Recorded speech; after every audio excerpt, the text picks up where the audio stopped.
बिस्मिल्लाहिर्रहमानिर्रहीम। अस्सलाम वालेकुम। यूट्यूब चैनल पर तारिक मतीन आपको खुश आमदीद कहता है। सबसे पहले तो ये दरख्वास्त है कि अगर आप चाहें तो आप चैनल को सब्सक्राइब करें ताकि वो चीज़ें जो मैं चाहता हूँ आप तक पहुँचें वो आप तक पहुँचें। इस वीडियो में हम बात करेंगे उमर अकमल के मामले की। उमर अकमल को 3 साल की पाबंदी की सज़ा मिल गई है पीसीबी से। इस सज़ा पर रिएक्ट किया जा रहा है साबिक़ क्रिकेटर्स की जानिब से। कुछ इसे दुरुस्त समझते हैं, कुछ इसे गलत समझते हैं। ख़ुद उमर अकमल का एक स्टांस है, उनके भाई कहते हैं कि इस पर हम जो है वो अपील में जाएंगे, उमर अकमल अपील में जाएंगे और ये उनके साथ ज़्यादती हुई है। सबसे पहले अब जो ताज़ा इसमें डेवलपमेंट हुई है, शुएब अख्तर साहब ने रिएक्ट किया और शुएब अख्तर साहब ने जब रिएक्ट किया तो बुरी तरह से रिएक्ट किया। उन्होंने कहा कि पाकिस्तान क्रिकेट बोर्ड का जो लीगल डिपार्टमेंट है ये नाअहल है। कानूनी मुशीर पीसीबी के तफज्जुल रिजवी, उनके बारे में शुएब अख्तर ने कहा कि वो ख़ुद नाअहल हैं और वो हाई प्रोफाइल केसेस के ज़रिए नाम बनाने की कोशिश करते हैं। शुएब अख्तर साहब ने सख्त तनकीद का निशाना बनाया, कहा मुझसे भी केस हार गए थे और ये खिलाड़ियों का करियर जो है वो तबाह कर देते हैं। उसके बाद रमीज़ राजा साहब ने ये कहा कि बिल्कुल ठीक किया गया है पीसीबी की जानिब से। उन्होंने उमर अकमल पर सख्त नाराज़गी का इजहार किया और उनका ये कहना था कि खिलाड़ियों को ख्याल करना चाहिए, लेसन लर्न करना चाहिए। और उन्होंने ये भी कहा कि जो खिलाड़ी हैं वो ये देखें कि ये उनके करियर का मामला है, ये मुल्क का मामला है, मुल्क की नेकनामी का मामला है। तो इस पर पीसीबी की जानिब से ज़ीरो टॉलरेंस होनी चाहिए, सख्त सज़ा मिलनी चाहिए, निशाने इबरत बना देना चाहिए ऐसे खिलाड़ी को जो ऐसा क्राइम कमिट करे। और शुएब अख्तर साहब उनके साथ खड़े हुए हैं। तनवीर ख़ान साहब कराची से, उन्होंने जब बात की तो उनका ये कहना था कि सज़ा मिली है ठीक हुआ है, ज़ीरो टॉलरेंस की बात बिल्कुल ठीक है, होना चाहिए, लेकिन सज़ा जितनी मिली है इस पर उनका टेक ये कि सज़ा ज़्यादा है और ये ज़्यादती हुई है। मुख्तलिफ़ खिलाड़ियों का इसमें मुख्तलिफ टेक है। तफज्जुल रिजवी साहब ने शुएब अख्तर साहब को उनके सख्त रिएक्शन की वजह से 10 करोड़ हर जाने का नोटिस भेज दिया है। और तफज्जुल रिजवी साहब का ये कहना है कि शुएब अख्तर ने मेरे बारे में सोशल मीडिया पर बहुत गलत बातें की हैं। जो साइबर क्राइम एक्ट है उसके तहत मैं उनके ख़िलाफ़ जो है वो कार्रवाई के लिए FIA को दरख्वास्त दे रहा हूँ। और मैं बैनुल-अक़वामी तौर पर भी, क्योंकि शुएब अख्तर को मुल्क से बाहर भी सोशल मीडिया पर सुना जाता है, तो मैं बैनुल-अक़वामी तौर पर भी उनके ख़िलाफ़ कार्रवाई करूँगा। और उन्होंने मेरी नेकनामी को जो है शोहरत को नुकसान पहुँचाया है। अब पाकिस्तान बार काउंसिल भी इस मामले में कूदी और पाकिस्तान बार काउंसिल ने जो है वो तफज्जुल रिजवी साहब का साथ दिया। उन्होंने कहा शुएब अख्तर साहब को ये बातें नहीं करनी चाहिए थी। साथ ही ये भी कहा कि वो आइंदा मोहतात रहें।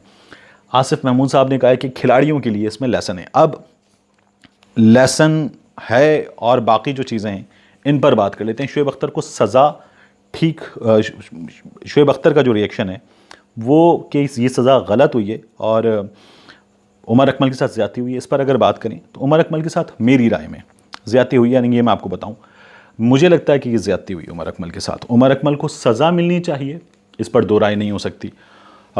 ये मामला क्या है? मामला है कि आपने रिपोर्ट नहीं किया, आपको अप्रोच किया गया बुकी की जानिब से, आपने पीसीबी को रिपोर्ट नहीं किया, इस बिना पर आपको ये सज़ा मिली है। देखिए, फरवरी 2017 हमारे सामने होना चाहिए। शर्जील ख़ान को सज़ा हुई, खालिद लतीफ़ को सज़ा हुई, शाहज़ेब हसन को सज़ा हुई, मोहम्मद इरफान को सज़ा हुई, मोहम्मद नवाज़ को सज़ा हुई, नासिर जमशेद को सज़ा हुई। ये 6 खिलाड़ी थे। इनमें से जो मोहम्मद नवाज़ हैं और मोहम्मद इरफान हैं, इनका मामला साइड पे कर दें। बाकी जो लोग हैं इनका मामला ये था कि किसी ने बैट की ग्रिप जो है वो किस वक्त चेंज की जाएगी ताकि उससे सिग्नल जाए कि अब स्पॉट फिक्सिंग की जाएगी, ये क्राइम कमिट किया। ये खालिद लतीफ़ का मामला था। नासिर जमशेद का मामला हमारे सामने है। शर्जील ख़ान ने जो है वो 2 डॉट्स बॉल खेलने के पैसे लिए, इन्हें सज़ाएँ मिली। मोहम्मद इरफान और मोहम्मद नवाज़ का मामला वही था जो उमर अकमल का है। ये फेल कर गए कि ये अप्रोच किया जाना बुकी की जानिब से स्पॉट फिक्सिंग के लिए, इसे रिपोर्ट करते। इनको सज़ाएँ क्या मिली इसे देख लीजिए, आपको उमर अकमल का केस समझ में आ जाएगा। मोहम्मद नवाज़ को सज़ा मिली 2 महीने की और मोहम्मद नवाज़ पर 2 लाख रुपए का जुर्माना हुआ। मोहम्मद इरफान को सज़ा मिली 1 साल की। फिर मोहम्मद इरफान की सज़ा में अपील का मामला आया और फिर वो पीसीबी के लेक्चर अटेंड करेंगे और पीसीबी से ताउन करेंगे तो उनकी सज़ा में कमी हो सकती है और उनकी सज़ा में कमी हो गई। अगर उमर अकमल ने सेम क्राइम कमिट किया है तो फिर उमर अकमल को सज़ा तो मिलनी चाहिए, मगर उमर अकमल को ज़्यादा सज़ा क्यों मिल रही है? इस पर रिस्पॉन्स ये आ रहा है कि उमर अकमल माजी में भी जो डिसिप्लिनरी मामलात हैं पीसीबी के, उनमें नाकाम रहे हैं। मिकी आर्थर वाला मामला हो, दीगर मामलात हों, और फिर उसके बाद जो पाबंदियां हैं क्रिकेट बोर्ड की जानिब से उनकी वायलेशन करना और सोशल एक्टिविटीज़ और दीगर मामलात में, तो इस वजह से उमर अकमल पहले ही नज़रों में खटक रहे थे और अब उनके साथ ये मामलात हुए हैं। देखिए, ये 2010 में गालिबन उस वक्त जब सलमान बट, मोहम्मद आसिफ, मोहम्मद आमिर उनका मामला हुआ तो कामरान अकमल भी जद में आ सकते थे, लेकिन उस वक्त ये इंटरनेशनल क्रिकेट काउंसिल के जो कवानीन हैं उनमें रिपोर्ट करना है इसको, और फौरी रिपोर्ट करना है, तब इस पर सज़ा नहीं थी और तब ये कवानीन में शामिल नहीं था, तो कामरान अकमल के साथ ये मामला नहीं हुआ। अब ये कानून का हिस्सा है, इस पर अमल करना चाहिए, लेकिन वो क्राइम जो कामरान अकमल ने उमर अकमल ने कमिट किया, उसी क्राइम पर दो लोगों को सज़ा मुख्तलिफ हुई, कम हुई, तो फिर उसी कानून पर उमर अकमल को ज़्यादा सज़ा कैसे हो सकती है? इस पर फिर मैंने कुछ लोगों से जो क्रिकेट को समझते हैं और पाकिस्तान क्रिकेट बोर्ड को समझते हैं उनसे बात की। ये स्पोर्ट्स जर्नलिस्ट हैं, सीनियर हैं इनमें बाज़ लोग। उनका ये कहना है कि ये मामला है ही बड़ा अजीब। पीसीबी इसमें फ़रीक होता है, पीसीबी की नुमाइंदगी करते हैं तफज़्ज़ुल रिज़वी साहब मोस्टली केसेस में, फ़ज़ल मीना चौहान साहब जो है उसको सुनते हैं, और जो जज है, जो ज्यूरी पैनल है, वो पीसीबी के पेरोल पर है, लीगल एडवाइज़र पीसीबी का, पीसीबी इसमें फ़रीक। खिलाड़ी जो है वो ये केस लड़ता है और उसका मुक़द्दर इसके सिवा कुछ नहीं होता कि वो ये केस हार जाए, इसके सिवा उसका मुक़द्दर कुछ भी नहीं होता। और यही मामला हमने इससे पहले भी देखा है। तो यही मामला उमर अकमल के साथ हुआ है, लेकिन उमर अकमल को सज़ा भी ज़्यादा सख्त हो गई है। अब एक खिलाड़ी जिसकी उम्र 29 साल है, जिसका आप अगर टेस्ट का एवरेज देखें तो वो 35 प्लस है, वनडे का एवरेज 34 प्लस है, T20 का एवरेज 26 प्लस है, वो कि कुछ अर्सा बाहर रही टीम से वापस आए, श्रीलंका के ख़िलाफ़ 2 T20 खेले और दोनों में उन्होंने स्कोर बोर्ड पर अंडा सजाया था। लेकिन उमर अकमल एक प्रॉमिसिंग क्रिकेटर हैं। जब वो आए थे तो उनका कंपैरिजन विराट कोहली के साथ हो रहा था, विराट कोहली के साथ उनका कंपैरिजन गलत हो रहा था, ये बाद में साबित हो गया।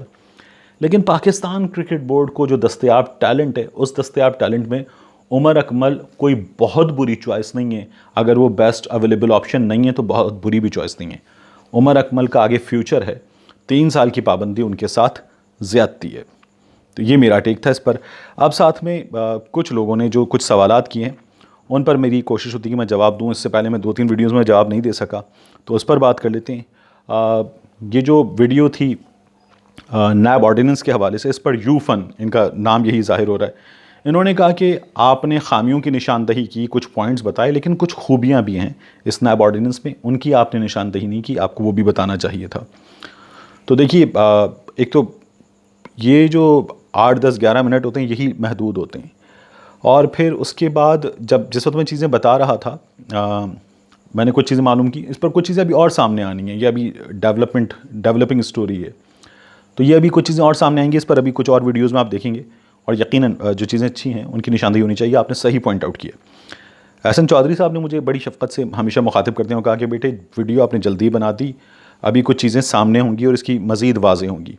तो बात बिल्कुल ठीक है, और जब वो मज़ीद वाज़ेह होंगी तो उन पर भी रिएक्ट करेंगे, लेकिन अभी जो नज़र आ रहा है मैंने उस पर रिएक्ट किया है।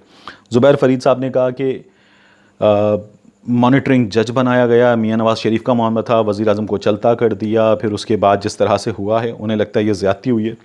तो ज़ुबैर फ़रीद साहब, हमें एक चीज़ नहीं भूलनी चाहिए कि इसमें जो ख़ानदान था, जो हुकूमत थी और जो चीज़ें थी, वो इन्फ्लुएंस कर सकते थे, इसलिए मॉनिटरिंग जज का मामला था। पाकिस्तान मुस्लिम लीग नून की हुकूमत थी, और ये चीज़ें जिस तरह से हमारे यहाँ होती हैं और माजी में अदालतों पर असरअंदाज होने की कोशिशें और अदालतों पर हमले हुए, ये इन तमाम चीज़ों की बुनियाद पर, और अदालत की जानिब से इस पर रिएक्शन भी सामने आ गया था। नूर सुब साहिबा ने कहा है कि तारीफ़ की और कहा वंडरफुल एनालिसिस, आप न्यूज़ वाली स्टोरी पर इन्होंने कहा, तो बहुत शुक्रिया आपका। मलिक परवेज़ साहब ने कहा कि पीपल्स पार्टी से आई हैं फ़िरदौस आशिक़ अवान साहिबा, पीपल्स पार्टी में सब करप्ट हैं, और फ़िरदौस आशिक़ अवान साहिबा के हवाले से भी उन्होंने इन्हीं ख़यालात का इज़हार किया। देखिए, मैंने आपसे पहले भी अर्ज़ किया था कि करप्शन इंडिविजुअल्स करते हैं, करप्शन पार्टी नहीं करती।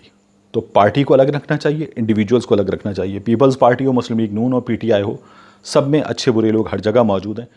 तो जमातों को और अफराद को अलग अलग देखना चाहिए, क्योंकि करप्शन जो है वो फ़र्द की जानिब से की जाती है।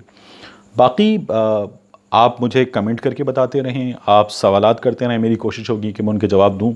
और बाज़ लोग जो है वो कमेंट करते हुए, राय देते हुए, अगर कुछ मुखालिफत कर जाते हैं, अपनी मोहब्बत का, नफ़रत का रिएक्शन में इजहार कर जाते हैं, तो ये आपकी मर्ज़ी है, आपका तरीक़ा है। बाज़ कमेंट ऐसे होते हैं कि उस अंदाज़ में, मैं पहले भी आपसे यूट्यूब पर भी कह चुका, कमेंट्स में जवाब देते हो कि मैं कमेंट उस अंदाज़ में नहीं कर सकता, ना उस अंदाज़ में कमेंट करना मुझे आता है, ना मैं कोशिश करूँगा कि करूँ।